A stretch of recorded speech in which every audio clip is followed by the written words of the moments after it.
Dally. Welcome to episode 1, where we interviewed Ivan Lugo, Senior Director of Operations at Edwards Lifesciences. On this episode, he shared his career journey as an engineer from Puerto Rico to California, provided strategies for developing and managing a team, and emphasized the importance of making it personal. Hope you enjoy. Hi, welcome to What the Tech Am I Doing? My name's Dahlia Larian, and for our first episode, we have Ivan Lugo as our guest. Welcome, Ivan. Hi, thank you, Dali. So, Ivan, do you want to tell us a little bit about yourself and what you do? Yep, my name is Ivan Lugo. I currently am the Senior Director for Operations in Edwards Lifesciences. And I'm originally from Puerto Rico, born and raised, and I'm a mechanical engineer by schooling, and moved to the States on and off for the last, 16 years. And now I've landed in a company. I've been with Edwards about 7 years, and it's been great pleasure since I joined. So if you could talk about how your past experiences have gotten you to the position you have now. Yeah, so many things that you plan that you don't plan, right? And so originally I was always really good in math and science, right? And I had leadership positions in school, which I knew was going to be something around technical management. I did go to college and got mechanical engineering in University of Puerto Rico. From a schooling standpoint, participated in many projects, co-ops, and all that. And when I graduated, I decided to explore new opportunities. And one of the offers I got coming out of college was a college rotation with Ford Motor Company. So I packed my bags and decided to go to Michigan. And at that point, during my rotational program, did many things from R&D to operations, project management, so on and so forth. But I guess the biggest thing there was moving to a new country, right? Michigan. First time I was in the Midwest. The weather is a little bit different than Puerto Rico. I didn't know as many people. So it was actually the first time in my life that I was not comfortable with the surroundings, and started learning a lot more about that part of me, and establishing different relationships, learning from scratch, automotive industry, which I didn't have no experience. But I did have also the opportunity to start doing my master's in engineering management in U of M. So in Puerto Rico, obviously I had my support group, my family, my friends, so I was always busy. In Michigan was not necessarily the case. So I kind of got really, really busy really quickly, and started doing my master's as I was going, working full time. Graduated from it, engineering management. And it was a great match for me between what I was doing what I was doing and learning in school, and what ended up being my current job. But at that point, my wife, who we were high school sweethearts, graduated, and it was a good time to get married. So we decided to get married, and there was a good opportunity to go back to Puerto Rico into the medical industry, which since I've been in love with. So I moved back to Puerto Rico and started working for a company called Guidant, who was mostly CRM, cardiac rhythm management. And from there, I started getting more management roles, and I very much enjoy that part. I feel really bad about the people that I manage, because I learned with them, but they taught me. And to this day, I'm super grateful of those opportunities. Up until 2007, which one person I used to work with, he was actually my manager, moved to California into a startup company called Cameron Health. And there was an opportunity there to move to California and have a senior manager role, creating a new team. And that sounded interesting. California looked amazing. Came over and fell in love with the place, and fell in love with the company and what they stood for and the product. And it was just a big challenge. So it drew me to it, and work on it, met amazing people as well, and learn a lot from both technical and leadership roles, which took me to like we sold the company, launched the product. The product did great from a quality reliability standpoint. It was just about the people, right? And so when we sold the company, we made the decision to stay here in California, and that's where I joined. That's where I joined Edwards, and I've been here since. You mentioned a lot of switches from Puerto Rico to Michigan, back to Puerto Rico, California, and different job opportunities. How were you weighing those options, especially as you started, then you had your wife, and as you start to get a family, to decide if you want to make that switch, and what decisions and factors did you consider? I think for me I was always curious, and I always liked the challenge. So it was a little bit of really understanding what those opportunities were, what opportunities meant for the industry at the time, for the community at the time. That's one of the reasons I went back to Puerto Rico. But at the same time, it was a thrill of, can I actually pull this off? You know, am I going to do good where I go? What am I going to learn from it? What am I going to be able to contribute? So I think those are the three main things I always assess: is this something I can actually contribute? You know, is it something I'm going to learn a lot? And you know, is there something outside of the work that I'm going to be able to also have an impact and learn? And I think that explains a little bit of the movement between industries as well as locations. Is there anything you wish you would have done differently, especially knowing what you know now compared to fresh out of college? Oh, lots. Like, you don't have enough time in this interview to go over all those. But a few that I learned is to truly listen more. There's a lot of people that you don't realize throughout your career that they truly care about you. And I could have listened more and perhaps react earlier in my career to some of the feedback I was getting. That, you know, at the end of the day, it was for me to become a better leader or a better engineer and all that. Second, which, you know, I always when I talk to a lot of people like yourself and others, like, what is your end goal? What is that end state? I think I never thought about it in that context, and is perhaps why I use it so much now in coaching. Because if I knew what I wanted to be, you know, at the top of my career, I would have navigated through it potentially more efficiently. I'm not sure I would have changed anything that I would have, you know, that I did in my career, but it would have been crispier, and I would have perhaps focused on other areas as I develop in the different roles. So I guess understanding better the end game, listening more through it, and last one, I would say have a better balance between you know, work and personal life and community, which is something that, as you know, when you're young, you know, there's enough hours in the day. As you grow older, there's less. So you got to make that conscious decision more as you grow older.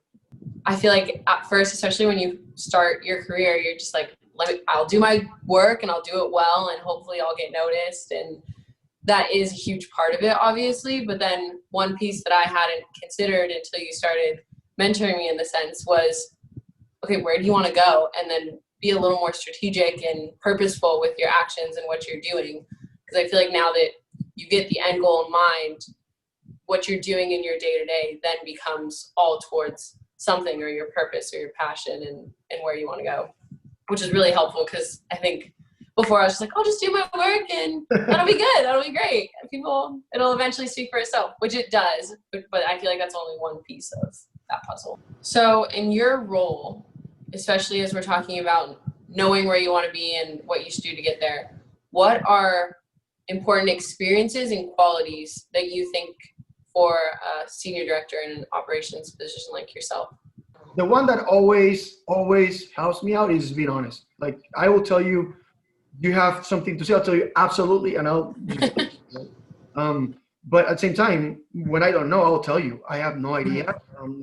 Let me double check and learn about it. Talk to the people that actually know. So being honest always helps a lot.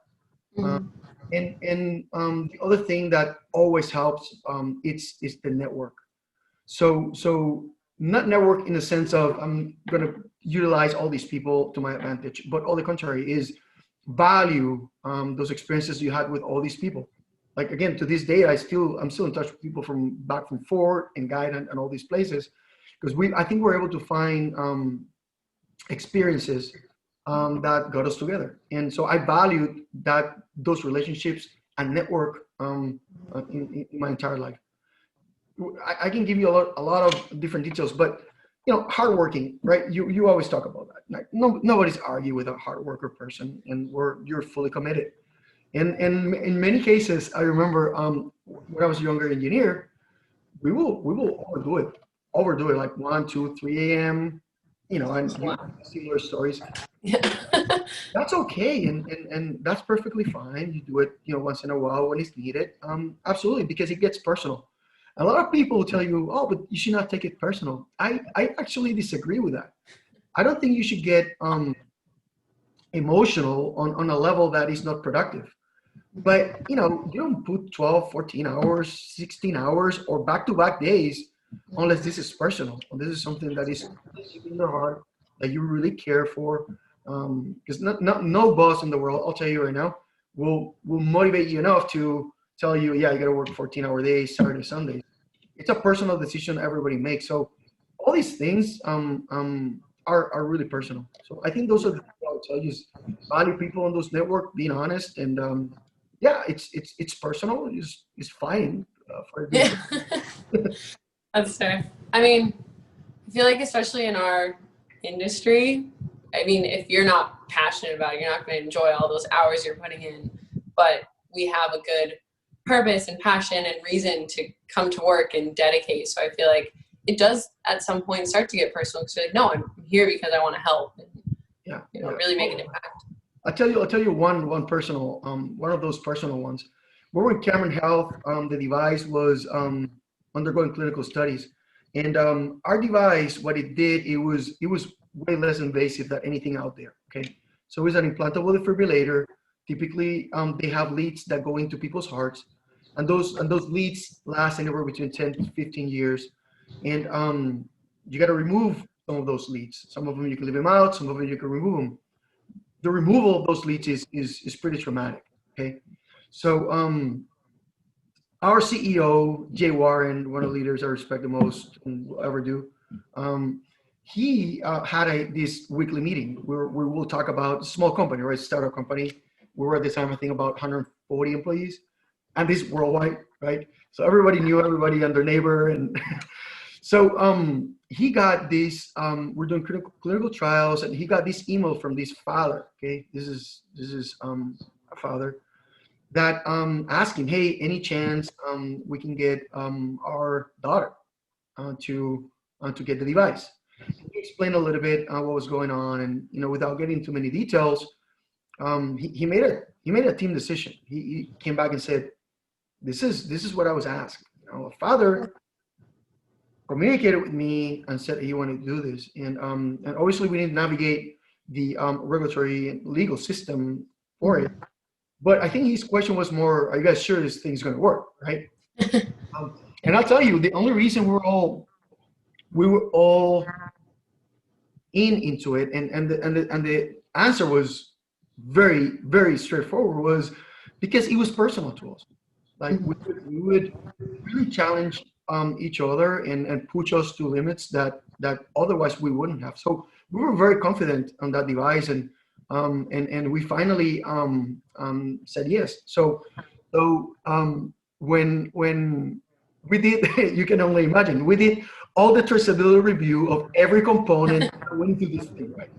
So we set out, and we took a picture of everybody in the manufacturing plant, which were probably about 65, with a sign saying like, we're here for you, right? For the little Oh, that's awesome. So so he went out, and a few weeks later, we received a picture from her after surgery saying thank you.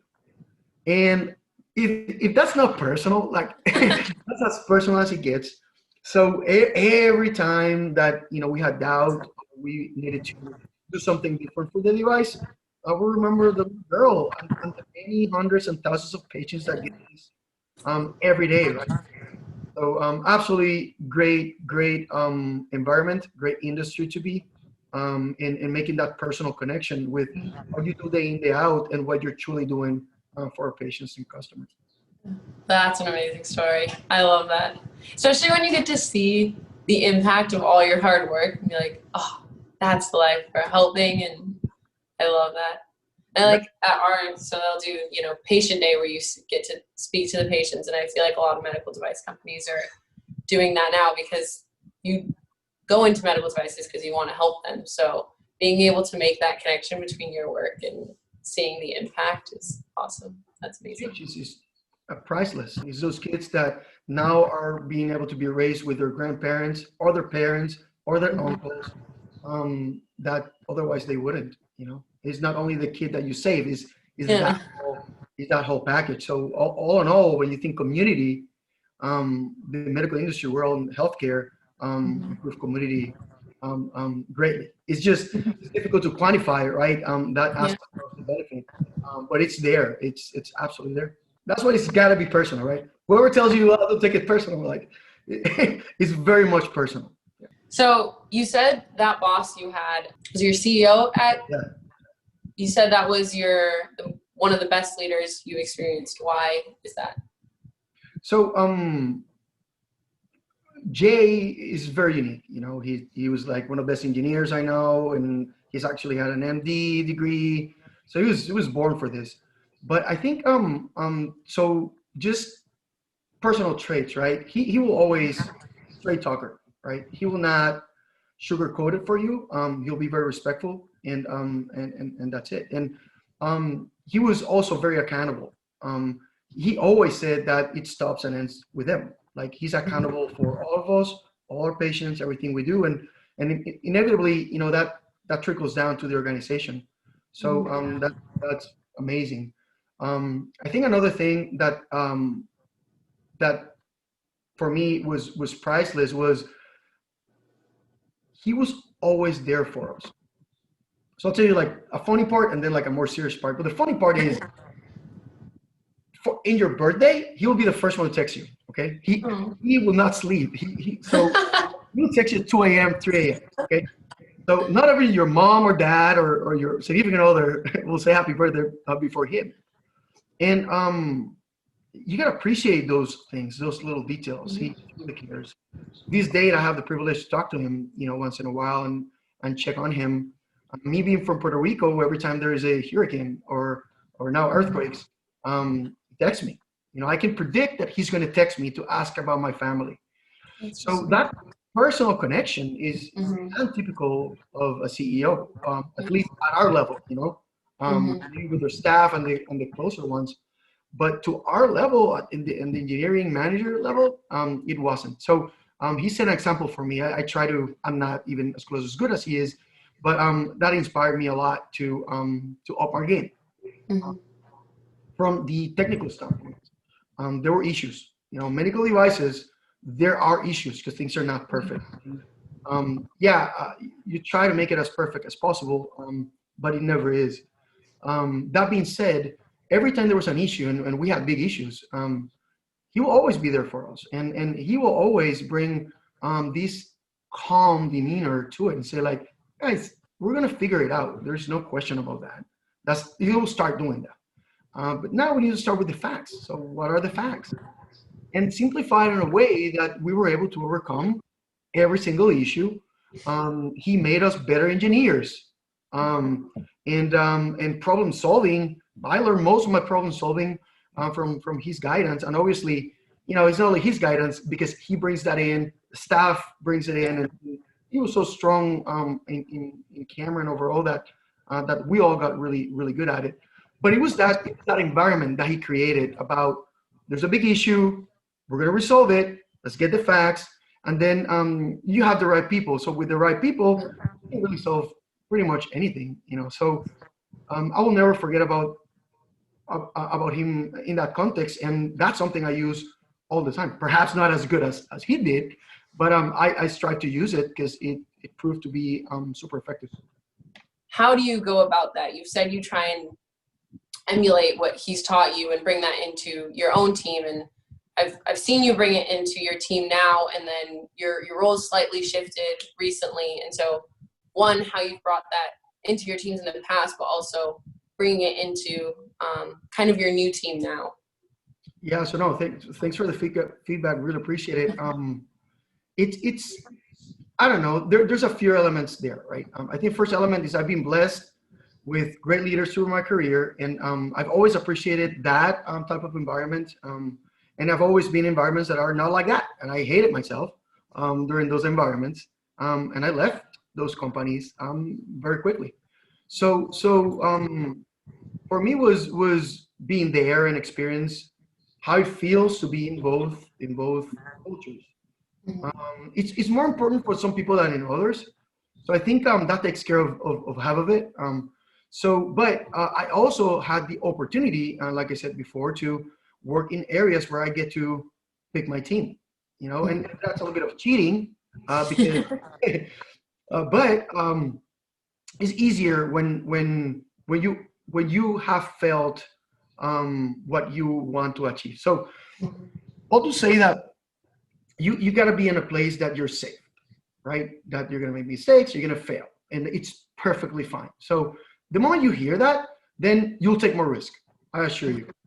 So I am a risk taker, and I appreciate a lot of people that take a lot of risk, because that's what truly pushes the boundaries and make a difference.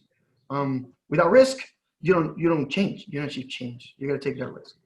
So I think first and foremost is people need to be safe from a personal standpoint, from a professional standpoint, and let them do their thing. Second one is the people part of it. Is we spend a lot of hours at work, and many times during business trips, right? And those weeks you see more the people you work with than your own family. So it's got to be good people, and that's a very controversial thing to say, right? Because so you're going to tell me that everybody in your team is good people. I don't know. I thought so. I try to, and I make a conscious decision to make sure that if somebody you can communicate clearly, that they don't feel that they're superior than anybody else, that they're respectful. I think respect is important. That there's huge diversity, that they're very different from each other, so that they have different angles, they're different cultures, orientations, whatever you want to call it. They got to be super different, but they got to be good people, right? And in my interviews, I talk a lot about their families, right? So, what's your family? What do you like doing? What do you, they're great. One of the Edwards, I think, strengths is the screening process. So from schooling and grades and all that, people that make it to an interview with any of us, they're like top, right? So my thing is more about that is, okay, who are we hiring from a personal standpoint? What are their values? What are their morals? And it's very difficult to do that on an interview. But that's one of my strengths is I kind of get the feeling, the vibe. Okay, so I kind of understand what this person's priorities are. And honesty, I always ask about failure. So what have you failed, and how did it feel? And how will you recover? You have to fail. Like, people that do not fail don't succeed that much either. You got to feel it. You got to feel failure so that it's a challenge for yourself. You can pick up yourself and move on with the next one. So I think it all goes down to that, to safe environment. They got to be highly capable. That goes without saying, but safe environment, good people, respectful, so that they can get along. And then ultimately to work together. Because, if you're able to get that far, then if I do my part, which is make sure you have everything you need to be successful, the priorities are clear, and everybody knows that we're all accountable for all these things, then that takes care of itself. Then that becomes what you're seeing, where everybody helps each other. No, like, when have you felt the need to come to me and say, hey, can I help Brett, or can I help Geraldine?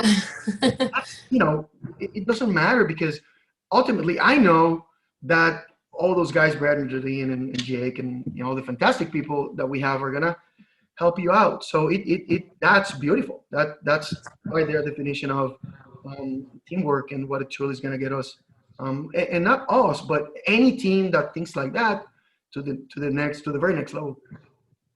I feel like one of the things, I mean, within your team, but with other teams who work with your team, the feedback that I've always heard is, the culture we have and the camaraderie, like everyone's friends and respects each other and are people you want to actually have and care about. But then also you and the other leadership really empower the young engineers and young professionals coming in. And that's something that I've noticed that not all teams do. I guess how do you go about that and empowering people early in their careers? Well, it's gonna sound really selfish, but I still say it. Is you gotta play with everybody's strengths.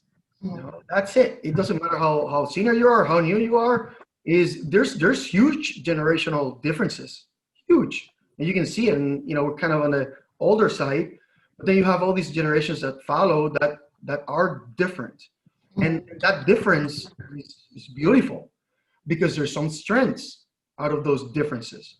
That's why you have to empower everybody so that they know what the goal is, and what do people normally do? They'll bring the strengths to the game in order to get there. So if you start focusing on like a engineer right out of school because they don't have the experience, then you're not utilizing their strengths either. So for me, it's way easier to detect and manage the deficiencies, right? Experience. Well, how do I experience? Well, I partner that new engineer, somebody with more experience, right? That I solved the experience issue right away. And then the different styles, right?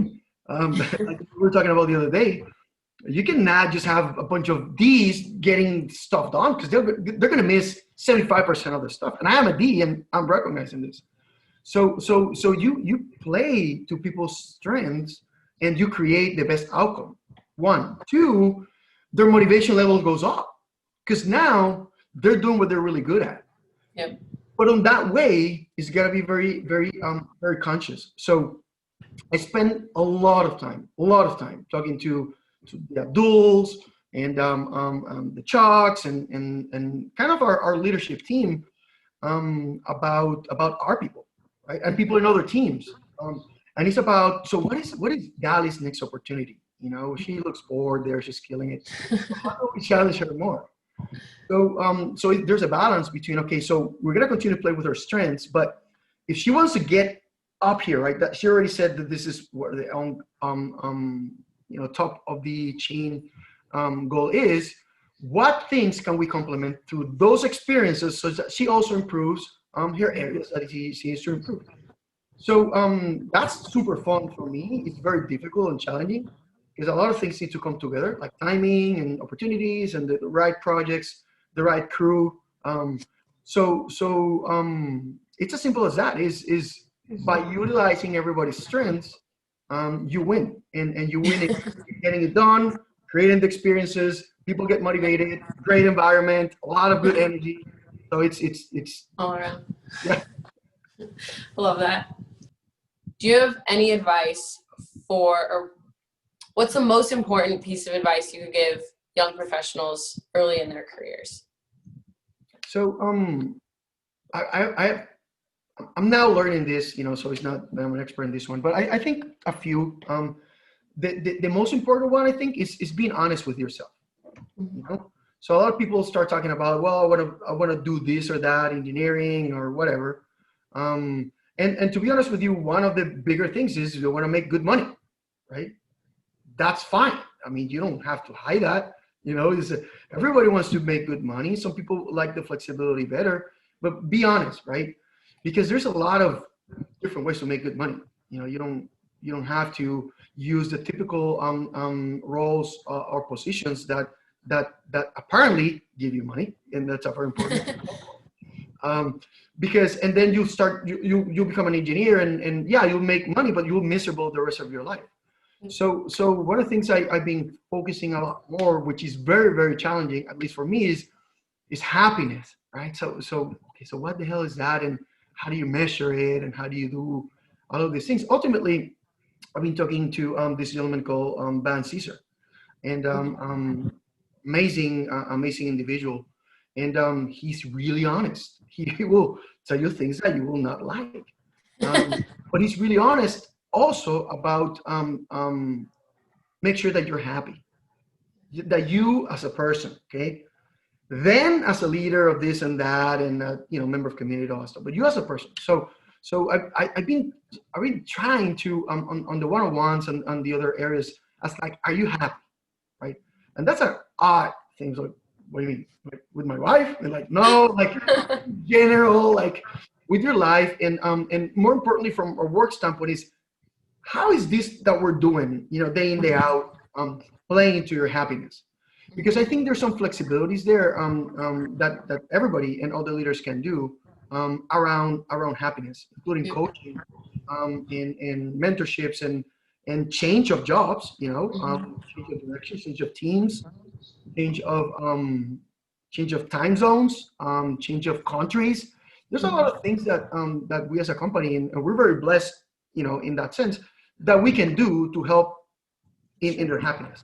Why is happiness important beyond the obvious part? Is because if you're happier, you're a better resource, at work. But if you're happier, you're also a better father, or a better brother, or son, you name it. And all along, if you're happier on those things, you're probably a better member of your community as well. So we start mixing those things in the larger context of life.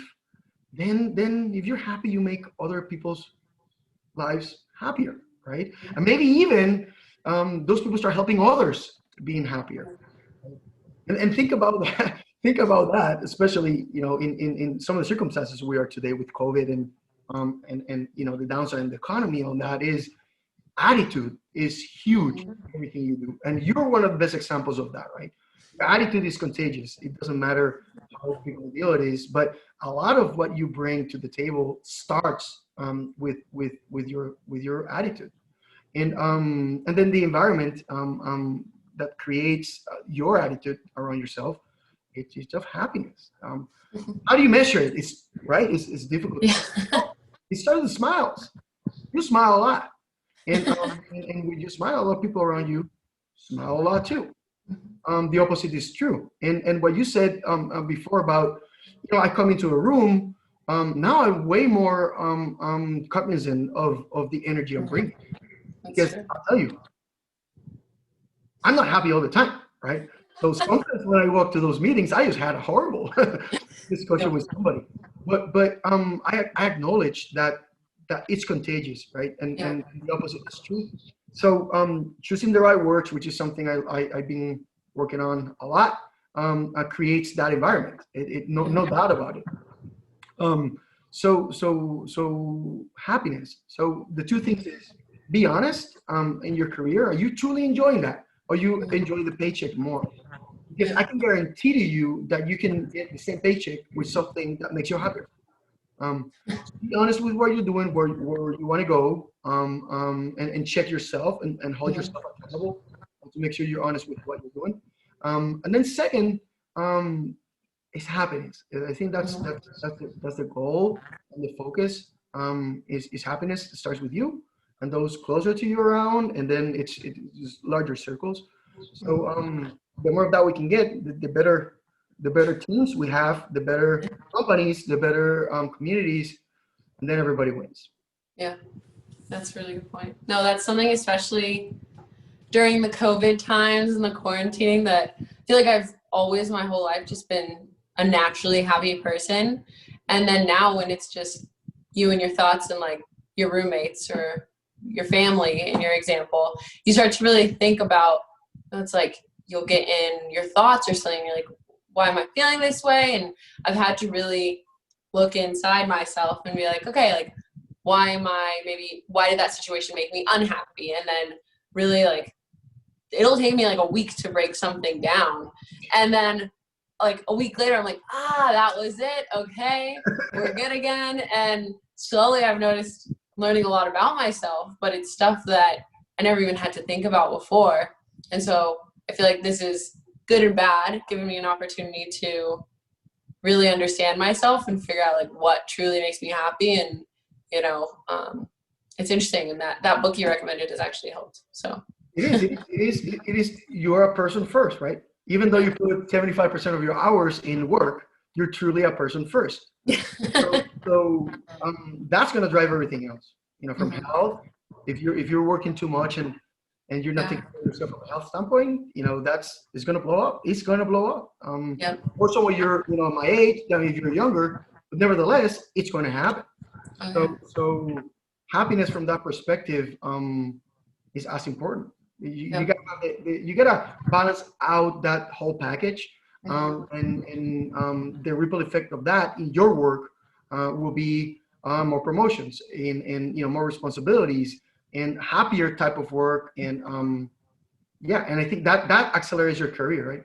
Ultimately, I know that the context of this is how you navigate through it and get to more higher leadership roles and all that stuff, and that's important. But what I've learned is that you're more efficient and effective on it when you look at it from the personal and from your person perspective, and not like the engineer that just graduated that wants to become a director in 5 years, right?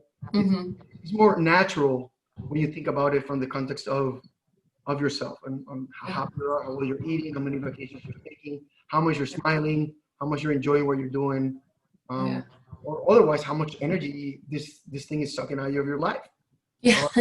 Right? No, this is awesome. I feel like we've had great conversation, so I'm really happy. I wish we could just keep going. But I think we have a lot of good stuff that I've learned, and hopefully other people will get out of this one. And I'm glad to have you as our first guest, because I feel like you've been a really good mentor and a friend to me. So I really appreciate you coming on and speaking to me, and hopefully being able to share the mentorship that you've given me to hopefully other people out there who are still learning and early in their careers and looking for a good mentor like yourself to give them advice. Thank you. You're the nicest. You make it very easy. And it's always a pleasure for me be able to collaborate and learn from you guys as well. And there's no reason that you guys go over this exact same mistakes that people like me have done, because it's just inefficient and ineffective. The more I can share, the better for you, for me, for everybody, as well as some of the things that have worked well. So thank you for the opportunity. I very much enjoy this. Be happy to do it again anytime. But I know you have a bunch of other peers and mentors and amazing people that will have an amazing perspective. So, but thank you for the initiative. I think this will be extremely helpful, and I wish you the best.